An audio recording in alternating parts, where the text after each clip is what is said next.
from the line across the ocean to the land beyond the mountains, through the Sahara, we bring on-the-spot news, live analysis, expert discussions on trending stories in politics, business, socio-economy, sports, and documentaries.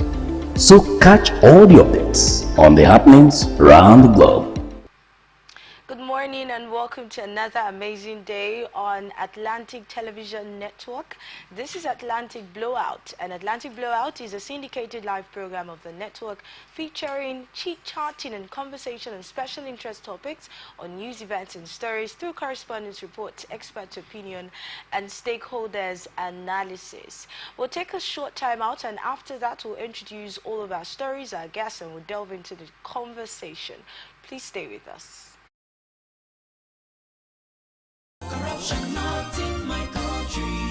Kasali, I hope so my car don't ready. I get interview in 30 minutes. Ah, guy, you don't ready. I just the last minute instruction where you give me yesterday. Now in the cause more delay. Which instruction? You say make I change the meter, make you no read again. Which time I make you change meter? Oh, Kasali, why you do like this now? Eh? You don't get sense. You don't read the text message. Nobody I want send them to. Like Kasali, my electrician, make it come house, call me do my meter so that you don't go to read again. You the electrician? The electrician? Yes, now. So you call Kasali electrician, make it come help you adjust your meter, make it for no read again, Abi. So you said you want join people where be say they no want they pay NEPA bill again, Abi. Oga, you no good now. You don't use you don't behave like all these stiff people. Oh, what you change from your motor? What you change from? Full light. Fuel gauge. Speedometer. For what you know, you for come for my motor. I better identify for me. Okay. Now don't do something we corrupt. And do something come backfire. Now go come they find how to dodge them. What you talk? They greet you. This message is brought to you by the Akinfade Foundation, the MacArthur Foundation, and with broadcast support from Atlantic Television Network.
Thank you so much for standing by. Let's delve straight into the stories. We'll look at this story from Jigawa State saying 5 injured as farmers and herders clash.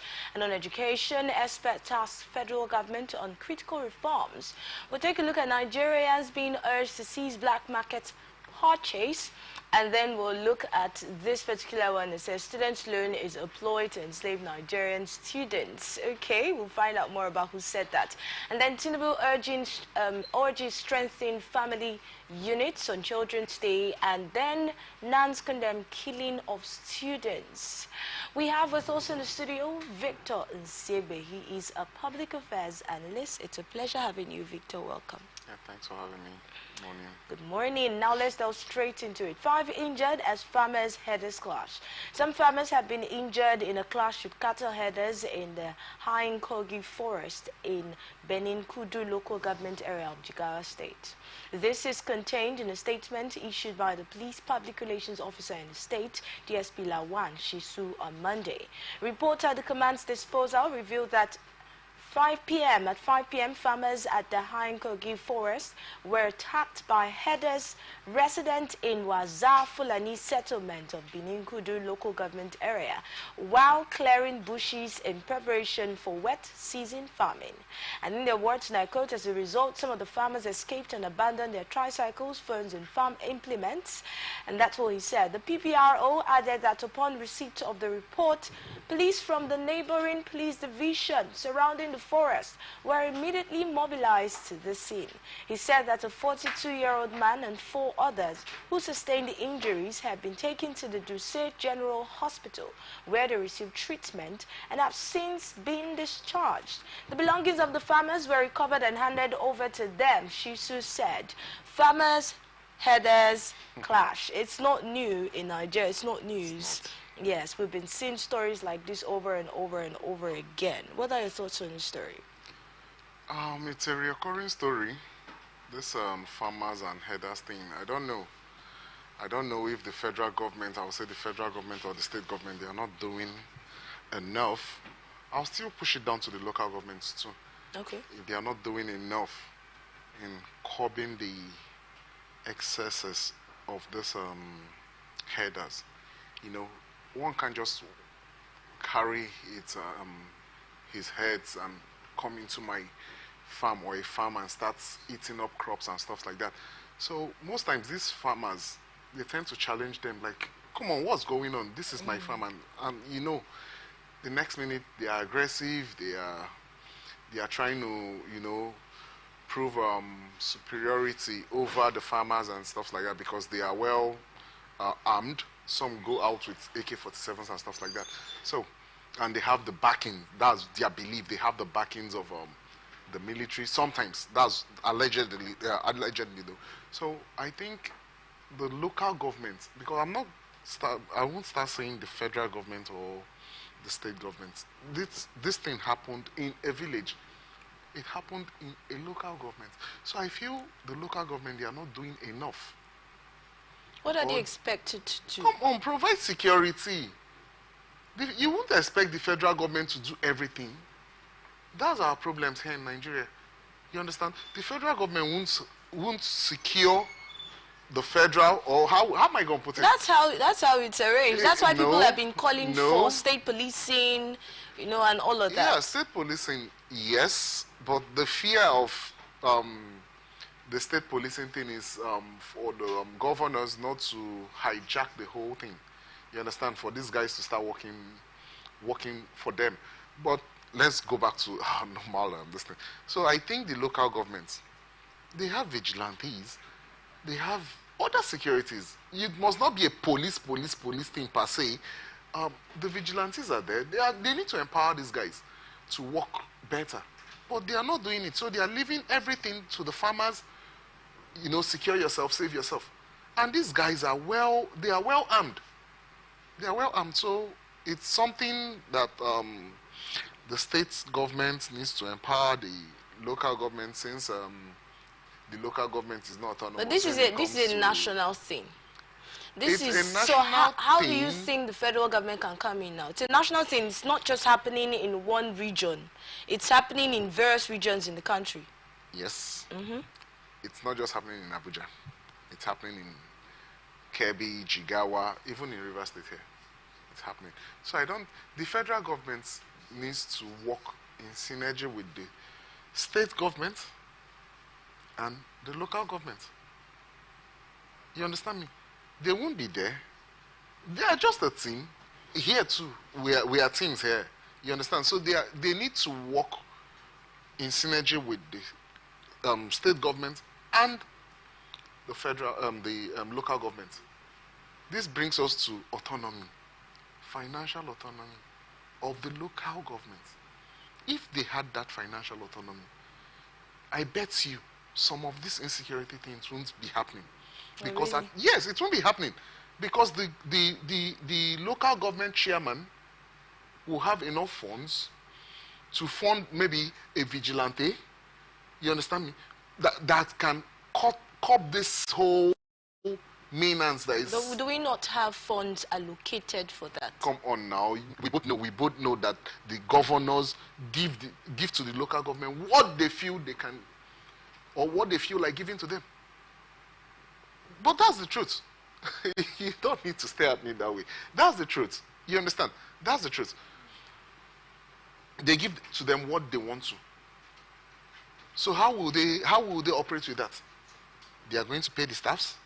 They are going to run the local government councils. So come on now.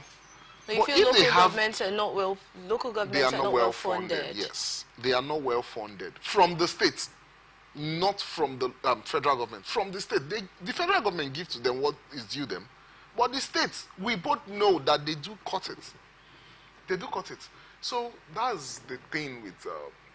I think more of these issues that these stuffs here that will cut it, or that is going to curtail this maintenance to SBRS minimum, I think is the funding of the local government, not the federal government. If the federal government is to be involved, it's just a synergy. Themselves, the state government, and the local government, but more from the local government. So if we have the local security agencies, like you have mentioned, not really tackling this properly, they will tackle it. No, you have said that that's a problem now. They're not tackling it properly, and that's why we're having the issue. Because there's no funding. That's what I'm saying now. No, let me give you an example. Just one example. Go on. In Port Harcourt here, there's what they call OSPAC. Before now, I bet you can't go to Omok. You can't go to all those Egbedan, all those areas. You can't even go to Ikwere local government here. Why? The level of insecurity was high. Not until now, OSPAC, the security outfit, started in Omok. And who introduced it? It was a local government chairman that introduced OSPAC. What was the result? Perfect result. Today, Omok is that Onelga area is as good as, I don't even know the right word to use. It's so secured. Ikwere followed suit. I think it was Allen, one of this local government chairmen too. They introduced it. We have one in Port Harcourt here, around that Diop axis. They call them Diop Vigilante. Before now, you can go to Diop. Trust me, you cannot. Mile 1, Mile 2, Mile 3 axis. It was that bad. But it was introduced by the locals. Not from the state government. Not from the federal government. So imagine a local government chairman having a full-fledged funding direct from the federal government to his post without the interference of the state government. Come on now. It will be minimal. Because the what's it called? The local government chairman will be answerable. Like, what are you doing with the funds? Some of these things that are they not answerable now? Right now, are they even answerable? They cannot be answerable. No, they cannot be answerable. Why? Why would they be answerable? Why would they be Because they are not being funded. They are not being funded. They're not being properly. Properly funded. That's what I know, not what I feel. That is what I know, because most of these projects that you're seeing, some governors are commissioning, these are local government projects, if they were being funded. So you cannot collect the money and you're doing it and you're taking credit for it. These street lights, you understand me? Look at street lights. Some streets, they are supposed to, drainages and everything. They are supposed to be the ones doing it. The security, they are supposed to be the ones doing it. But what do we have in Nigeria? Seized funds. You understand me? Seized funds, reduced fundings. Just come on now. Let's face it. Let's face it here, because I think this what's it called? The farmer headers clash. The farmer headers thing. It's not just the federal government. I think the local government have to get involved. All right, let's look at the next story now. A social reforms work expert from the Social Works Department in the University of Calabar, Dr. Don claims in Namhe, has called on the federal government to take steps towards reforming the tertiary educational sector. He said that the very critical reforms were required to enhance the quality and relevance of tertiary education in Nigeria. National growth, the lecturer further said that increased funding of tertiary education will lead to improved infrastructure, better staff-to-student ratio, and enhanced research opportunities. He noted that assessing Tinubu's administration's impact on tertiary education would require a thorough evaluation of policies, evaluation of actions and outcomes. Honest steps should be taken to enable marginalized groups to access education through scholarships and grants. Now, he said, and he urged the federal government to guide against excessive political influence on academic affairs, especially in appointments and curriculum decisions. These are various points that have been raised. First of all, funding for tertiary institutions so they can have more hands, more staff, better students to lecturers ratio and all of that. And they also mentioned getting involved in politics. Take down, please. Let's get to look at the last part of that particular story, where it was stated that the federal government should guide against excessive political influence on academic affairs, especially in appointments and curriculum decisions. What are your thoughts on this story as a whole? Let's start with better funding for tertiary institutions. I still think maybe today's program, I think we'll just be having a blame game here. You're about to blame again. I'm about to blame again. We're talking for development. If that is going to bring solution to the problems that we have, why not? Let me give you a story. This cry have been there. 2000. That was 2000, yeah. When I gained admission into the prestigious River State University, then it was River State University of Science and Technology. We had almost 6 months or a year thereabouts. We stayed in the house till 2021. What was the reason? Funding.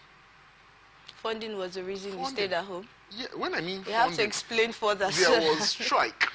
Better. Okay. Well, still funding. People would think you probably it was from you now. No. But we couldn't fund that, and then you had to, so we have to explain it. Now, the funding, the lecturers they all went on strike over funding issues and stuff like that, and we spent six to 8 months in the house. Now, why am I bringing that? This has been 24 years, and we're still talking of funding. Go to the labs. What's it called? University of Port Harcourt is here. What's wrong with the labs? Are they equipped? Aren't they equipped? They are not equipped. So this thing still brings me down to autonomy. That's what I'm saying today. It's like we have to be doing advocacy for autonomy. Yes, so yes. Okay. Now, they need to allow these schools run on their own. The government don't need to interfere. You don't need to interfere with the affairs of the school. Allow them fund themselves. I didn't say fund, sorry.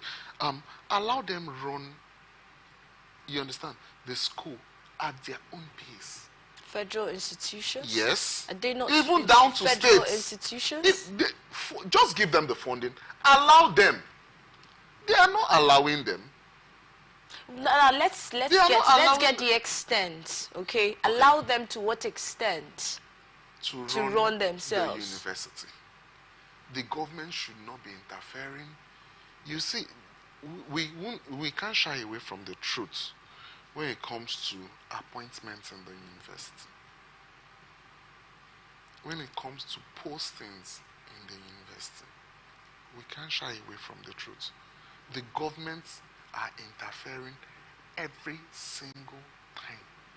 If the school needs people to work, the only thing you do, send your request to the government, which is not supposed to be. They are supposed to do their thing internally. Employ whom you are supposed to employ, or people you are supposed to employ, But here we have one recently in Ignatius where they overemployed people. Was it supposed to be so? No.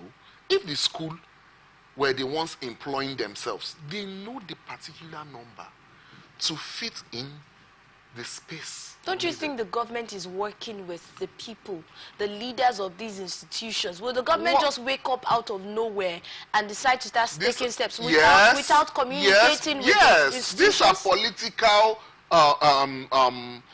arrangements.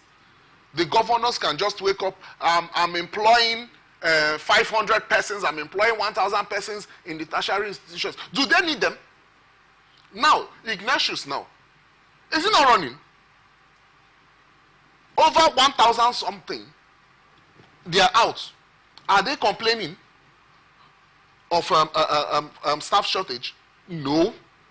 So let's allow the school do their thing. Let the lecturers be funded. Send them on what's it called, research and everything. You see that it was stated in this story. It was stated. Will they implement it? There's a problem with students to teachers ratio. Why won't there be problem? That means being understaffed. When they are not being understaffed. Okay, you don't agree to that? Yes, it's still funding. I went to UST here. That same issue. Imagine 24 years ago. It's still there till date. A lecturer will not be paid, and you're coming to do your what kind of? I don't understand. Now, even if you're a lecturer now, okay, you've not been paid for 3 months, and somebody is bringing one paper, sir, please, I don't. You will slap that person. Let's face it, you slap the person. So let's call a spade here. No, that's not an excuse for bad behavior. It is an excuse, oh. An excuse for it's bad an behavior. Excuse. Hungry will make you do a whole lot. Behavior? Yes. Okay. If you are hungry, so you will not be smiling the way you are smiling now. You agree Your face will be as strong as... You understand me? Because you are not being paid. Does that mean you agree to some of lecturers? Behaviors. Because you have said it's an excuse for bad behavior. My dear, it's an excuse. If you are hungry, you are hungry. There is no two ways about it. Okay, it's not an excuse for bad behavior. It's an excuse. It cannot be an excuse for bad hunger behavior. Can make It's just like the insecurity case of. Hold on, please. It's just like the case of insecurity that we have in our society. No. And then some people would say, just listen. Some people would say, oh, it's because they are hungry. That's why they are going in to such vices. Greed. Oh, not hunger now. No, there is a difference between hunger and greed. Okay. Some of these guys, or even most of them, 90 to 95% of them, they have food in the house, but they want more. Then the ones who don't have food in their houses, are they excused? Someone breaking. If they are excused, I don't get. No, because you keep saying it's an excuse for bad behavior. And I gave you another example of what some people point at as an excuse for bad behavior. I gave you an example. I just illustrated something to you. If you're not being paid for 4 months and you're here seated interviewing Victor, how possible is that? You will not be smiling like this. Because you won't even have the money for your foundation and your stuffs. You understand me? You won't have the money for it. So that is, the prompter, you will not even be reading right. Now let me give you. You have not eaten and you're looking at the prompter. It will be showing double. Let me give you. So how will your work now work? Let me give you a point, Victor. Some Nigerians believe, in fact, I've had a guest who stood on this point and he argued to the latter. So some Nigerians actually believe that, and they're asking the question of, these people have been asking for better funding for a very long time, right? The funds that they have been provided with, what have they done with it? That's one big question that they should actually answer, don't you think? You know, there were lots of times that these strikes have taken place, and then conversations begin. And agreements reached. Yes. Not implemented. And they have never been. Every day they go to strike, they will be telling you during the strikes. No. Every day they go to strike, or most times when they go to strike, you'll be hearing the agreement we signed 5 years ago. So we've never They have had not we've implemented never had it. a time where And ASU now went it's- on strike and then they were giving funds at Name all. that We've one never time. had Name we've that never one had time. that Name time. that one I'm time asking now. you, it's a question. No, name that one time now. No, it's a question. No, name it. Are you saying we've never had such a time? Reduced funding. Reduced funding. That is what these people are doing. What the budget, the national budget, how much did they budget on education? How much did they budget on education? And you think it's fine? Now there have been also the Okay, now let me argument take you down that to this okay, go on. student loan stuff now. How much? We'll get to students' loan. No, Let's leave how students' much? loan first. No, I'm coming now. No, let's discuss. When we get to that bridge, we'll still cross it. Now, the student loan, how much is it? How much is the vice presidential villa that will be commissioned in in a few days? It's way bigger than the funding or loans for students, probably to buy textbooks, transportation and stuff like that. Just one house. Is the house bigger than Nigeria? So let's face it here that there is reduced funding. Like I said, now we started with the local government, now we're entering the university. There is reduced funding. They are not allowing them run on their own. They are not. It has been happening. Politics everywhere, playing politics with everything. You're playing politics with the local government. You're playing politics in schools, which is not supposed to be so. You're even playing politics in the hospital. You're playing politics. What the governments are supposed to give, they will not provide. They will not provide. And when you get to the hospital, you'll be saying the nurses are quarreling, the nurses are this, the nurses are that. When actually they don't have it. Maybe you're supposed to provide gloves for them, and they don't have gloves, and they are telling you, the patient, go and buy glove, and you're telling, oh, the nurses are not, they are rude, they are this, they are not. Because there is reduced funding, they don't have it. They don't. So it's same thing with the school. It's same thing everywhere. Reduced funding. If you're in the house and your hubby or your husband reduces the funding, the house will suffer. The house will suffer. So that is what is happening. If I reduce funding in my house today, the kids won't eat right. Maybe instead of 4 noodles, they'll be eating 1.5. And you think they'll be happy? So now let's go to the solution of the problem that you have agreed to as stated in this story now. You have stated, you have mentioned they should be better funded, Yes. right? Yes. Are there other things that we need to look at as regards solving the problem of involvement like you have stated? They should not involve. Or reforming the tertiary institutions? Reforming the tertiary institutions, if you give these people the money, they know what to build. They know what to do. They know how to create their thing. You understand me? How do you think the private universities they run? You see people going to the private universities because they are not being, there is no interference. You understand me? There is no interference. But you see here, they will appoint somebody political, this thing, chairman, board of trustees, blah, blah, blah, blah, blah. When the time for employment or whatever, if the school gives to them, okay, we need this number of persons, they will bloat it, and maybe we need 5. They will now bloat it so that it will reach to their children and other stuffs. The next minute you're seeing, instead of 5, don't worry, we'll make it 25. You're even stressing the government too, let me tell you. They are stressing themselves. So they should allow the university run on its own. What other reforms do you think the government needs to look at as regards tertiary institutions in Nigeria?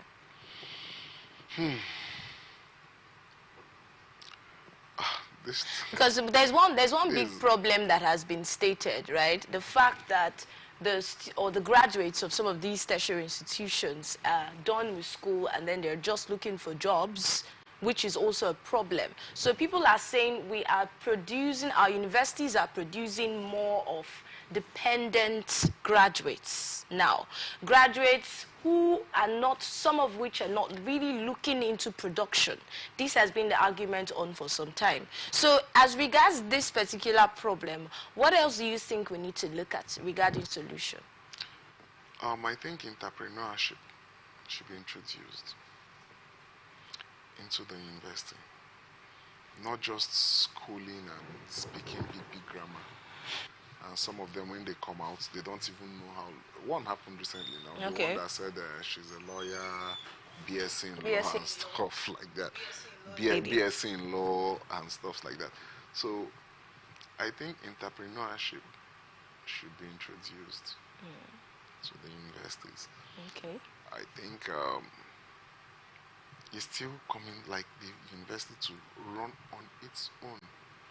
I remember... You just have a way of tying it down to that. Yes.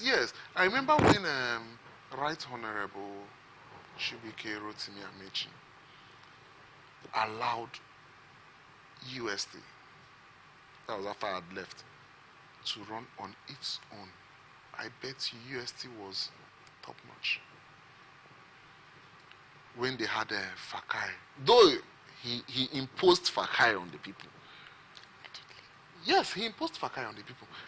But the thing is, he allowed Fakai do his thing. And UST was top notch. Cultism reduced to its purest minimum. And you don't see any challenge in that? Challenge? For instance, it's being abused? What was abused? No, I mean talking about allowing them to go on their own. You don't see any challenge posing itself. No, there's nothing wrong. No. Okay. There's nothing wrong. I'm using UST here. It ran on its own. With the what's his name? Barineme Fakai, Prof. He did it. UST, the crime rates, the security was top notch. There was lights. There was good road network. But we still have people who are in charge of all of these things in the university. We have the person who is in charge of security. We have the person who is in charge of this and that. Do you know? So why can't all of these things be done even now? Why will it be done when? Do you know they have departments in those schools like works and stuff like that? And you're bringing, maybe there is a contract. It's not even supposed to be a contract. Let's say the water in the school is not running. It's having an issue. They have people that are being paid to oversee that. Whereas because the government is involved, they will have to write to the government. The government will now bring a contractor, not even the people in the school that their job is to do it. A contractor will come and start doing it. And you think it's been, the school is being run on, what's it called? On its own? No. All right, it still boils down to that. Let's look at the next story now. Still on academics and education. The Academic Staff Union of Universities Calabar Zone has opposed the proposed student education loan of the federal government, describing it as a ploy to enslave Nigerian students and make them remain indebted to the country forever. Addressing a press conference in the Akwa Ibom State capital on Monday, the zonal chairperson of ASU, Dr. Happiness Uduk, said it was disheartening that the people who attended schools on scholarship, people who enjoyed meal subsidies, people who enjoyed bursary awards, amongst others, are the ones who are making some of these obnoxious policies, adding that the union would not relent in opposing such policies. Uduk, in a statement jointly signed by the 8 union chairpersons, reasoned that instead of giving loans to students' education or for students' education, federal government could use the money for interventions in higher institutions. And she added that such a move would bring about a positive turnaround of events that would make the institutions self-reliant with highly subsidized tertiary education in the country. They do not mind the devastating effect of this scheme on the country, such as depression, suicide, collateral loss, and intellectuals. To this end, we vehemently condemn the idea of education loans and state clearly that using the money for intervention in higher institutions will bring about a positive turnaround of events that would make our institutions self-reliant with highly subsidized tertiary education in Nigeria. Now, when these loans were announced, now some Nigerians applauded it. Some people said, oh, this is a good one.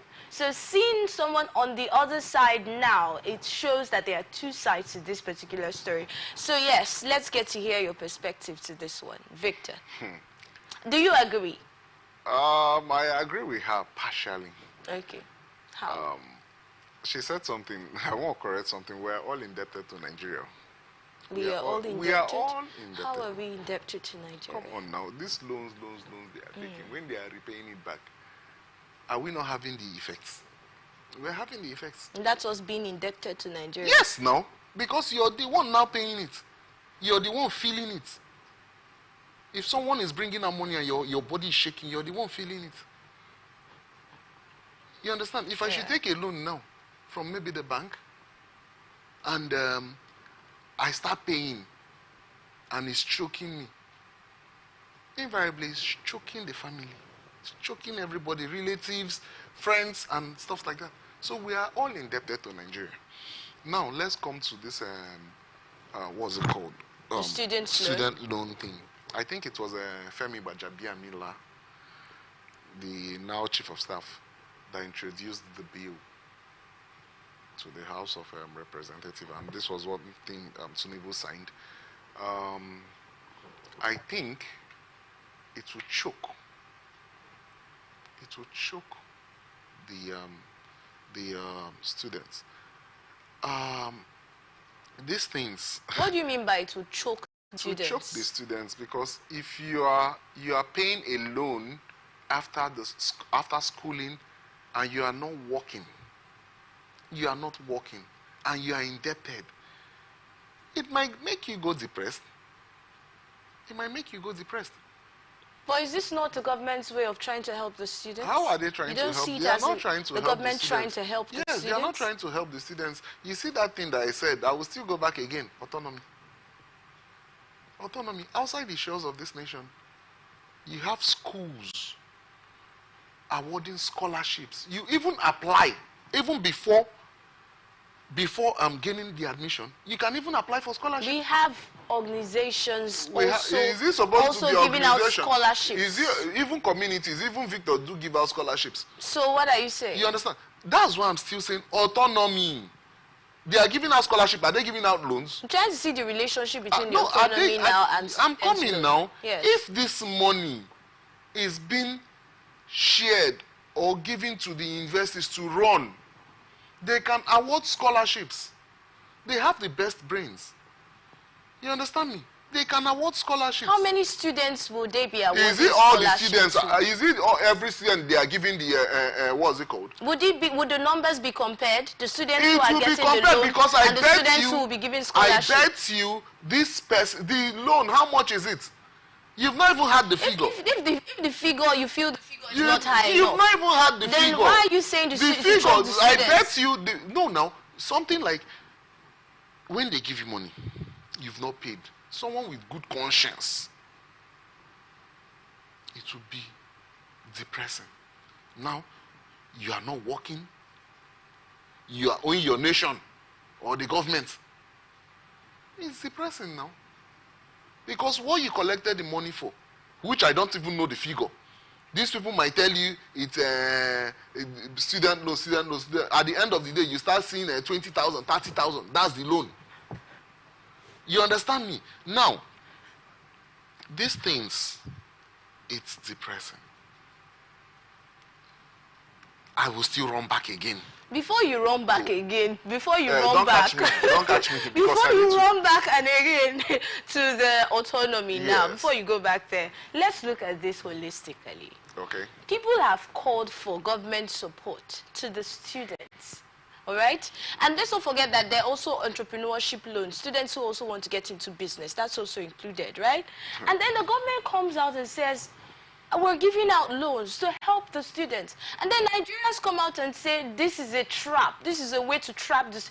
I've not heard very strong and, I don't want to say valid now, points on this other side. Are you not seeing the points? Give us the clear. points now. Aside I just going gave back you to one. autonomy, the students will be choked to pay It will be back. choked, of course. What else? Because it's beginning to look like whatever the government does, Nigerians like to be on the other side of the defense, don't you think? Because they are not doing the right thing. By giving out loans to help students is not the right thing. Yes. Then what is the right thing? Give out scholarships. So how many students can the government give scholarships to? Do you know some parents cannot fund their children in the university? You know why? The school fees thing is choking. You come out again, you still start seeing handouts, textbooks, research that you will not even go for. A friend of mine once told me that they collected money from them and everything. They now took them to somebody's farm. At the end of the day, the people who came out was like, what is it? Like they wanted to come drag their land or something. Was that for, what was that for? Is it excursion or what they call it? Oh, okay. And without informing the owners of the land. But we're not going to blame the government for that. We will blame the government for that. You blame them. The other one, they went to the banana, this thing, they said they didn't invite them, that everybody should go back. You understand? That everybody should go back. And will they refund the money? So what we need... So we still blame the government for that? The lecturers. Okay. So these are the people now that you're saying I am coming. Okay, go on. Because they are not properly funded. So they are looking for ways to get money. So if you want to go that way, that you are going to... So you believe if they are properly funded, you will not have cases of buy handouts, you will not have cases of students being exploited. Once they are properly funded, you will see that the school have right to tell you, these are their works. The students are supposed, they pay for it, they are supposed to... So now the school doesn't have the right to do that? You don't have any right to tell me not to sell my handouts. Even if it's against the laws of that institution? Against which law? I just gave you, in private universities, do they buy handouts? They give to them. They don't. They give to them. But in the, are those handouts not works from the lecturers? They are works. Research and sleepless night and everything, they did the work and they are giving them, they are giving the students. Because they are properly funded. You cannot tell me a professor will be earning less than $500,000. Or what's even $500,000? And you're telling him he can make maybe 1 million from that handout every month. And you're telling him not to, that you're paying him 500,000 for his work. If I am the lecturer or the professor, I will come to class, I will just look at everybody. You understand me? Yeah. I'll look at everybody and the next minute, ba, ba, ba, ba, ba, ba. I won't even say anything and I'll go out. I'm done for the day. You understand me? I am done for the day. So you're beginning to sound like those lecturers who would not want to do their jobs because of certain reasons. Before now, I used to blame them, but right now, man, I don't blame them. Why do you blame them before now? Because you're a I was student. student. Now you're not a student. Yes. You no longer blame them. Yes, there is this parable. They said, before now, you see your father, he will just be outside, you greet him, he will be like, what is good about the evening? You understand? He's thinking. You don't know that you were the problem. Now we are of age, sometimes we just sit down and be like, try! I want to do this thing now, and someone will not greet you, just look at the person and pass. Now we're seeing what our fathers are saying. So what these lecturers were saying, or what they were doing to us, I won't say, okay, they were doing to us, it was because of funding. Imagine 24 years ago. The way you're sounding, it's almost looking like they're never funded. My dear. But funding is very low. Excuse me. The funding is very low. We have the budget and everything. Look at education. Look at education.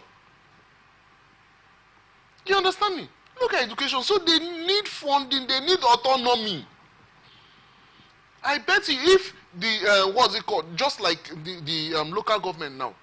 If the federal government have been funding them properly and directly, without the money getting to the state government will now remove service charge and give them the balance. You understand me? There won't be need for plenty, what's it called? Allocation on security. You hear billions of naira, billions of dollars going in on security. If you're faulting the proposed student loan now? What do you think That's should a be death done trap. instead? Scholarship. They should give scholarship. They should reduce the school fees.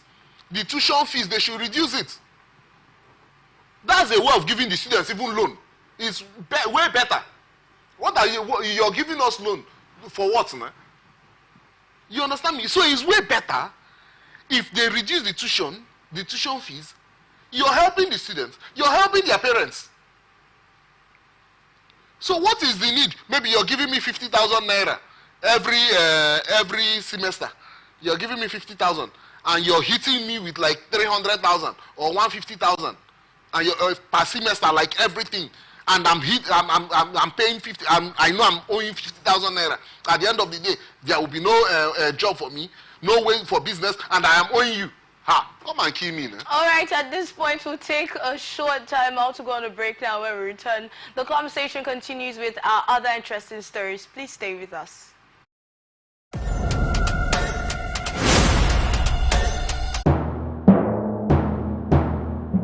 Corruption not in my country. Driver, why you just dey jack us up and down like this now? I hope nobody carry belle. Why you ask oh? Because this road where they see so, it no guarantee safe delivery. We just dey vote for government, but we not get good governance. At all. Road so e no dey, light o usai, the infrastructure nko e come turn to be forbidden fruit for the city. Corruption, well everything.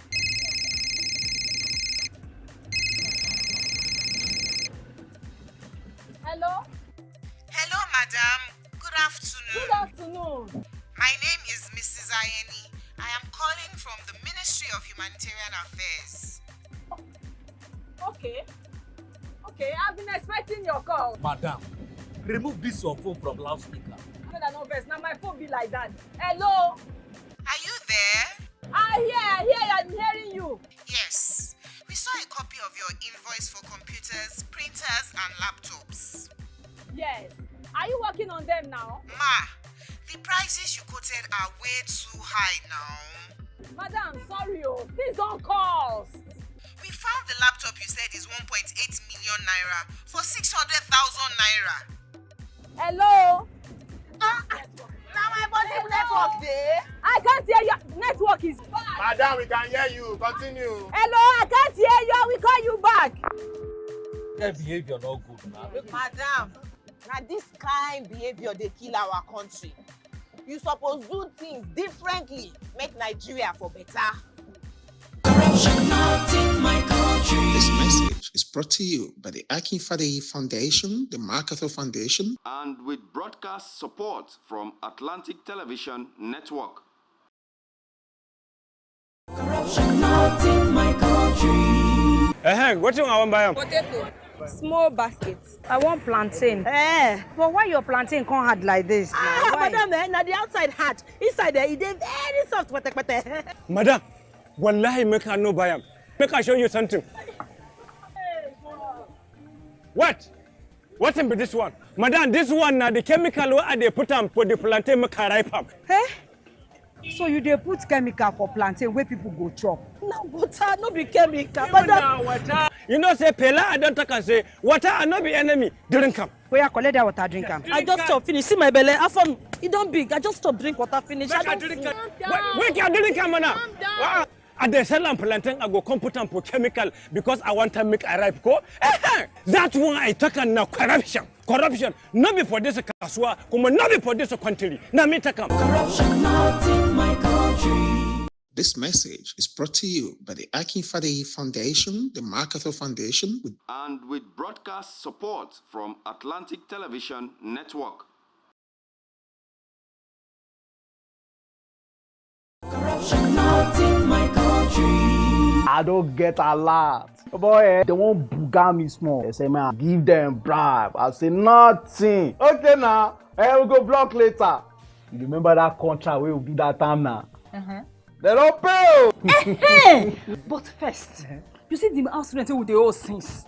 We go first call caretaker, take the money, slap am. Beg, see, you know, say I get annual levy why they pay for club. Where me and boys they shark beer in our house, I supposed pay that one. You remember saying me I tell you I go buy you motor. I go buy am na. Ogene, dem pay you money now. We don dey beg caretaker, we dey beg landlord, old man, and they agree give us time. Money can't come now, you won't divert am. You said na corruption. Corruption, not in my house and not in my country. Sure? Sure. Corruption not in my country. This message is brought to you by the Akinfade Foundation, the MacArthur Foundation, and with broadcast support from Atlantic Television Network. Corruption not in my country. Kasali! Kasali, I hope so my car don't ready. I get interview in 30 minutes. Guy, you don't ready. I just the last minute instruction where you give me yesterday. Now in the cause more delay. Which instruction? Shebi now you say make I change the meter, make you no read again. Which time did I make you change meter? Oh, Kasali, why you do like this now? You don't get sense. You don't read the text message. Nobody I want send them to. Like Kasali, my electrician, make it come house, call me do my meter so that you don't go to read again. You the electrician? The electrician? Yes, now. So you call Kasali electrician, make it come help you adjust your meter, make it for no read again, abi? So you said you want join people where be say they no want they pay NEPA bill again, abi? Oga, you know good now. You don't you don't they behave like tea, all these stiff people. What you change from your motor? What you change from? Two lights. Fuel gauge. Speedometer. For what now? You for come out for home my motor. I better identify for me. Okay. Now don't do something we corrupt. Do something come backfire. Now go come they find how to dodge them. What you talk? They greet you. Corruption not in my country. This message is brought to you by the Akinfade Foundation, the MacArthur Foundation, and with broadcast support from Atlantic Television Network.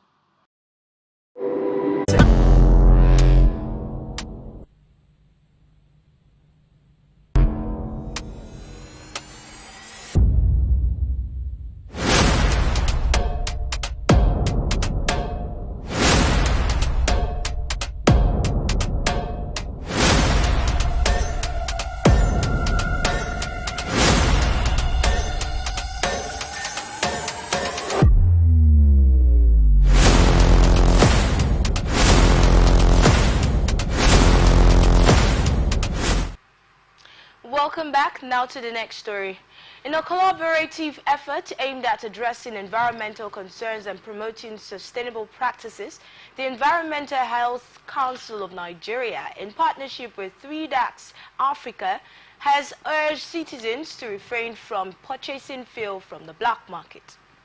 During a vehicular emission testing exercise conducted on Thursday in Abuja, the General Manager of 3DAX Africa, Mr. Matthew Suleiman, emphasized on the adverse effect of black market fuel on both vehicles and the environment, stating that the importance of purchasing fuel from authorized sources is to prevent damage to vehicles and reduce pollution levels.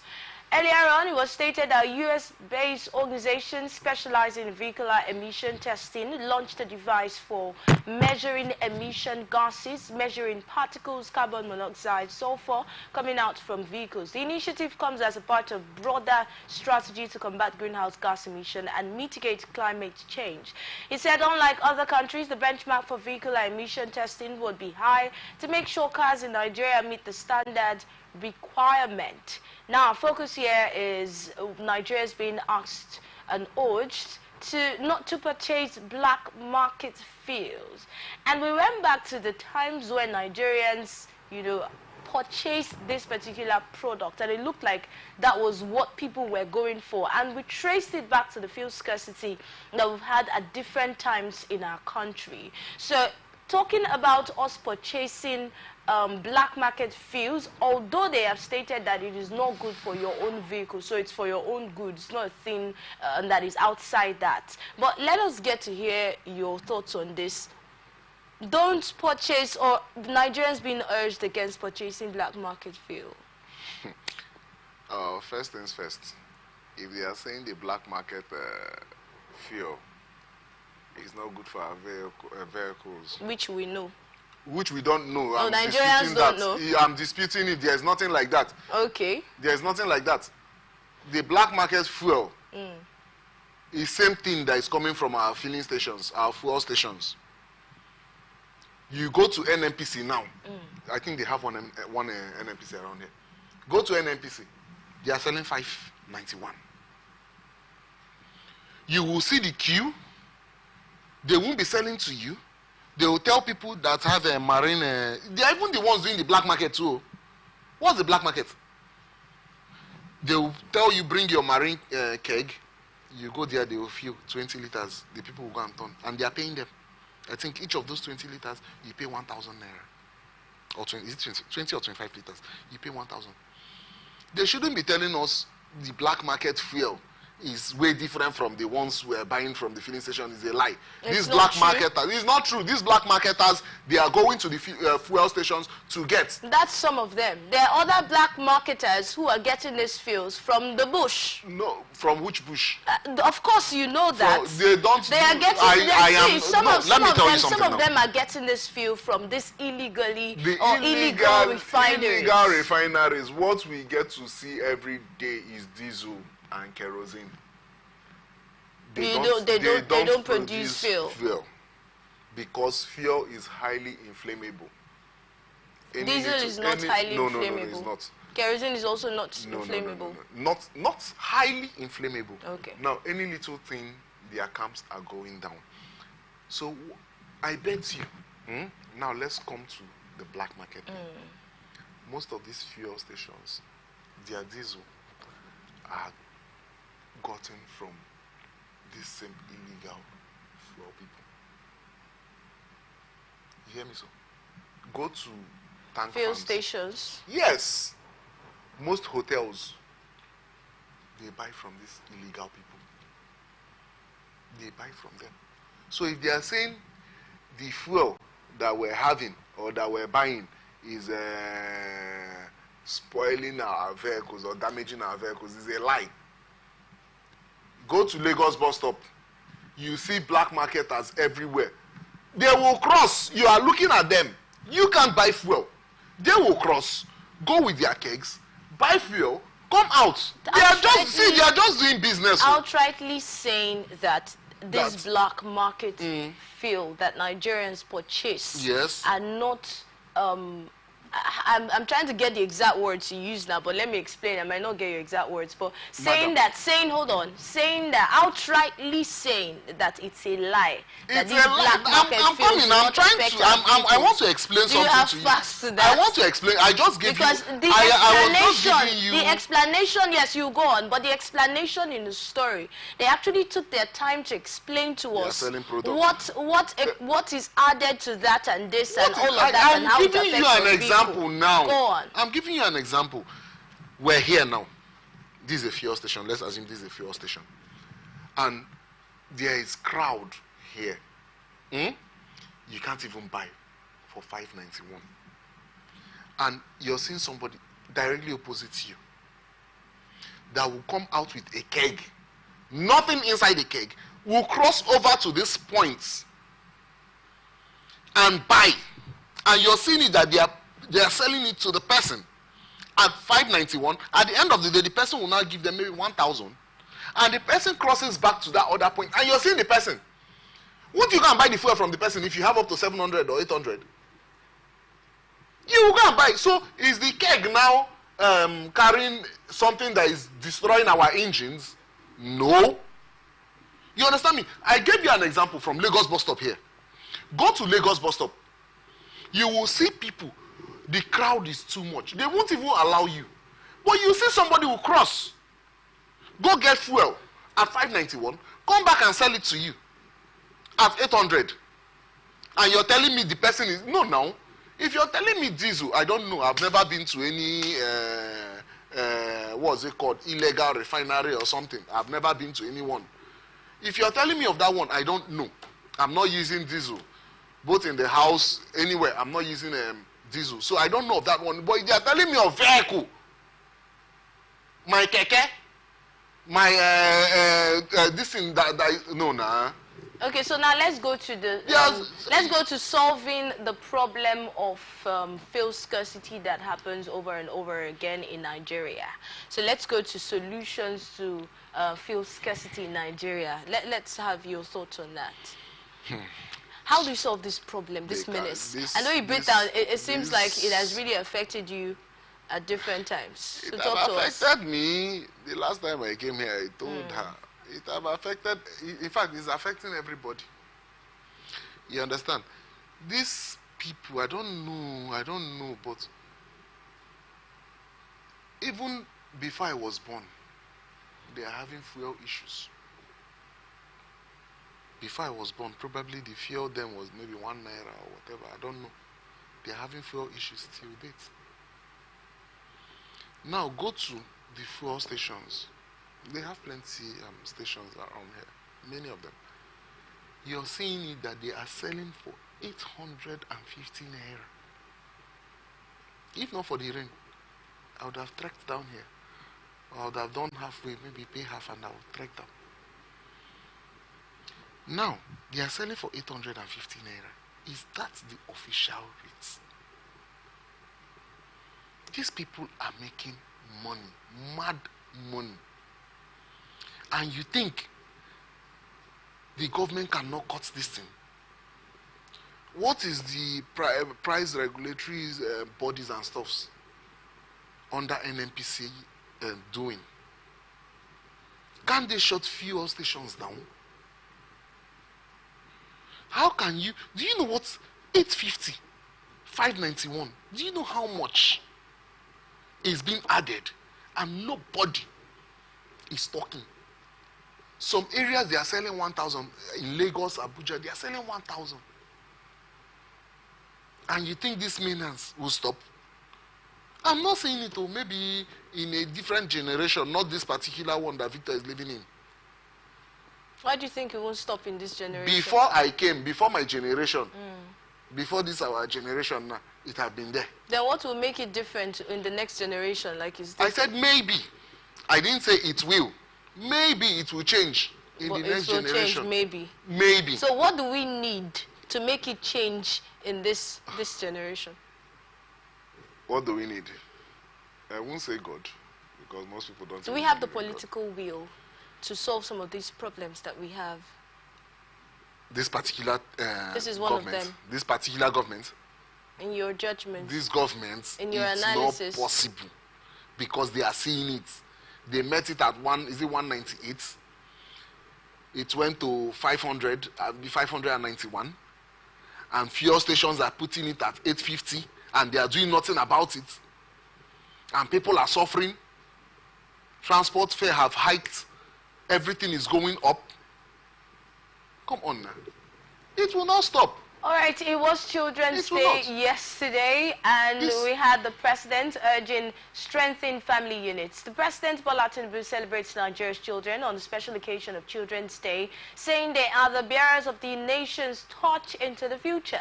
A statement by Chief Adru Ngalale, special advisor to the president on media and publicity on Monday in Abuja, and he said Tinubu rejoiced with parents and called for strengthening of the family unit. And according to the president, the family is a place where the sacred values of honesty, modesty, hard work, and charity are passed down to the shining lights of tomorrow. Now, Tinubu has affirmed that society is a reflection of each family unit as a collective one, urging the preservation of those principles that make us a wholesome, nurturing, and thriving nation. The president said his administration was sparing no effort in ensuring that Nigeria's children have a solid footing for the realization of their dreams. Yes, Victor. Yeah. First of all, we'll say Happy Children's Day to all of our children in Nigeria. Antomina, I'm someone's child. Oh, you're someone's child, but you're not a child. Who is not a child? We're saying it to the children. Are you a child? I'm my father's child. Are you a child? I'm a child. I'm a child. If you're filling a form and they ask you, are you a child? What do you say? I'm a You child. write yes, My I'm a father's child. Okay, let's hear you, child. Go on, please. There's this statement there. I know the statement you're looking at. Go on. The bearers of is it the torch or what? That battery, no deal. We are, even in our own time, they say we are the future of the nation and stuff like that. And we're still waiting. What are you waiting for? This is the future already. This is the future. As a child, you're in the future of Nigeria, right? President? This is not the future. We're This is supposed to be your we're still hoping. With the what bad governance and everything, what are you we're trying still to look hoping. at? Wait, let's take the government now, right? We're looking at you as a person. As a child, they told you you're the future of Nigeria. When did now what are you not talking for development your now? past president, the last one, when he became military head of state, what year was that? What year? 83, Abi? Huh? Go on, I can hear you. I don't even know if I was born around that 83. You understand me? I think he did 83 to 85. And this same man still came back again, 2015 to 2023. 2015, I don't finish university. I don't do both masters and all that stuff. And this same person that ruled us before I was born came back to rule us again. And you're saying, then we're singing, we are the future of the nation and stuff like that, both in church, everywhere. And the future was being ruled by the ancient again for another 8 years. Now Tinubu is back, or Tinubu is here to rule us for another 4 years first. Let's use 4, because this 8, the 8 will be choking. Now let's use 4. He's doing a 4 this thing. Obasanjo was 19 what? He came back 99 till 2007. That 1970 something that he was what's it called? He was military head of state. They had people that they were telling, you are the future of the nation. Till 99, the man came back again. Do you know what? 1970 something to 99. Somebody still coming back again to still tell you are the future. That is it when this thing have grown gray hair? Is it until you are the president of the country before it no, the future? No. Okay, tell us how. Because these ancient people, they are still there. There is no space. There is no space. They are still choking us. There is no space. How many now? How many persons? How many persons? They will still be telling you, wait, we are still doing PA and PO. Come on now, let's face it. Happy Children's Day, yes, we know. And I'm still a child. That's why I'm still a child. Because I'm still growing. I'm waiting for that. I'm still holding the torch. The torch is shaking now. You're hitting it. President of Nigeria. Not just president of Nigeria. Let's see our people. Let's see our age. Even right now, we're getting old, though. We're getting old. And we're being ruled by the elders or the ancient ones. And we're getting old. And these same people now will still be telling us... doesn't mean we do not have young people in our whole overall leadership in Nigeria. PA, SA, PA, SA, PO. Name them. Because these old folks are still there. See, in this country, we need overhauling. I know in the US, the president is old. Yes. But look at the team. Look at the team. But here, name them. Let me use the APC national chairman. See how old the guy is.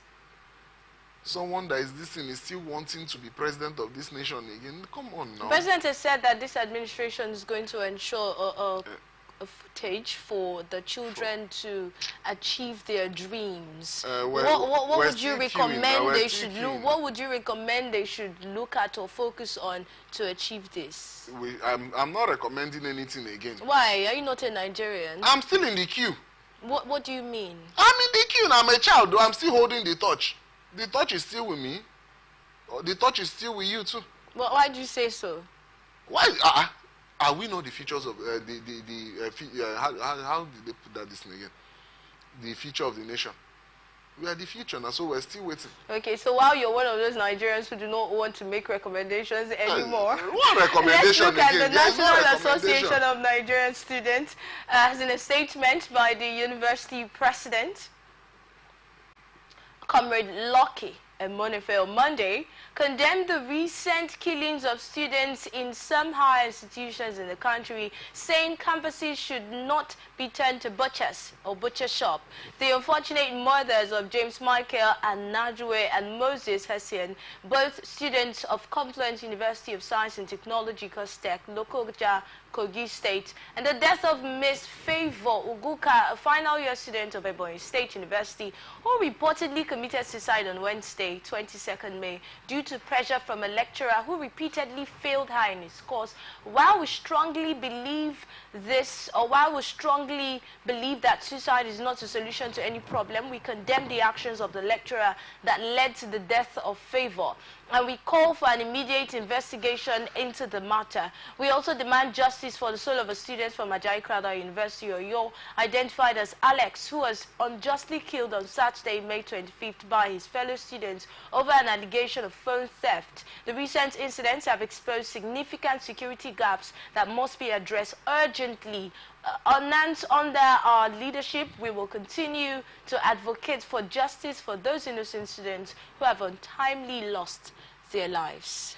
Victor, a gap in security in our tertiary institutions. Don't just take us back to autonomy now. Yes. My comment. This issue. I know it's a very sad one. It's a sad one. Yes. It's a sad one. You know, sending your ward, your child to the university, and the person, instead of coming out with a gown, a convocation gown, they are now bringing him back, or they are bringing them back in caskets or coffins. It's a sad one. I sympathize with the family, but this thing, it have been there. It have been there. Students killing students. It happened to the late Deborah, when her own classmates, like you're looking at your friends, you're looking at someone, you are gisting with someone, you're sitting with your seatmates, lynching you, like you're going and these persons are still hitting you. It's really pathetic. I think the school, they came up, the other one, the first person, they said the guy that he slumped, that they didn't beat him or something, that he wasn't murdered. Which of the stories? The phone theft? I think not the phone theft. Okay. The phone thefts, that guy, I won't say autonomy again.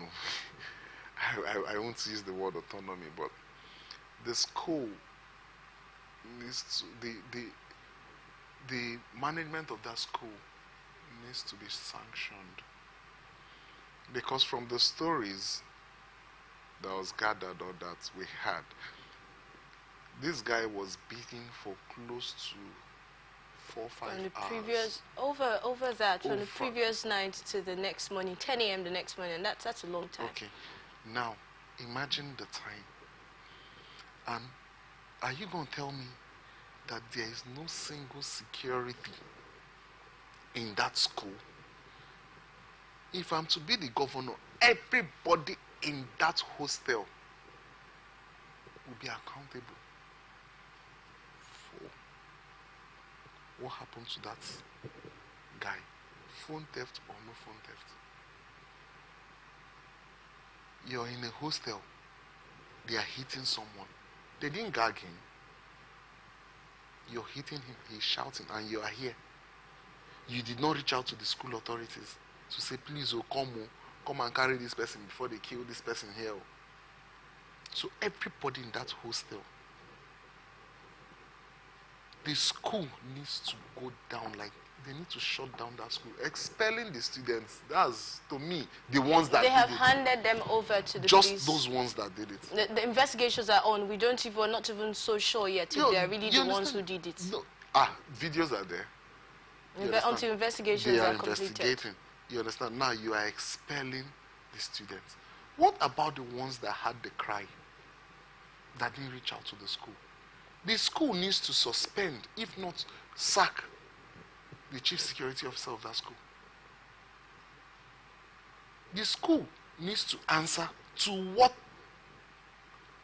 had happened to that, I won't use the word innocent, probably maybe he might be innocent, to that guy. Hitting someone from the previous night till the next day. Come on now, it's gory. Now, I saw the videos, I was like, what? What is this?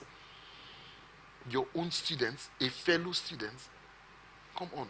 So I think the government needs to do more. The school, they need to be very, they need to be very, let me use the word strict with these people, both even in the secondary schools. We heard of the other one that died, the junior guy. Even recently we saw someone they were bullying and stuff like that. And people came out to say, this have been happening over time. These teachers, they know about this. And now the school, they are running, it's in full session. What did they do to address these things? So you're saying that the government too, they are not doing enough. The school authorities are not doing enough. It's a sad one. It's really, really a sad one. I just pray the government should put things or measures in place to prevent future occurrence, because it's heartbreaking. Very, very heartbreaking. It's heartbreaking. In fact, whoever hears it already feels heartbreaking. It is heartbreaking. Heartbroken. Thank you so much, Victor and Sebe, for joining us today on Blowout. Even though we ended on this kind of note. On this story. A sad one. Yes, but it is important that steps are taken to prevent future occurrences. Yeah. Thank you once again for joining us. Very But this much. is where we get to wrap it up on this episode of Blowout.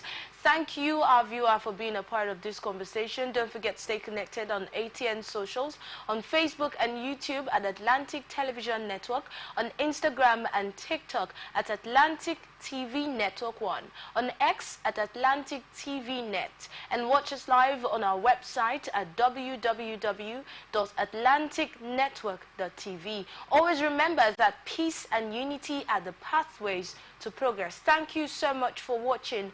I am Enidoye Jackson. Coming up next is Open Conversation with Lauren Shah. Please stay with us.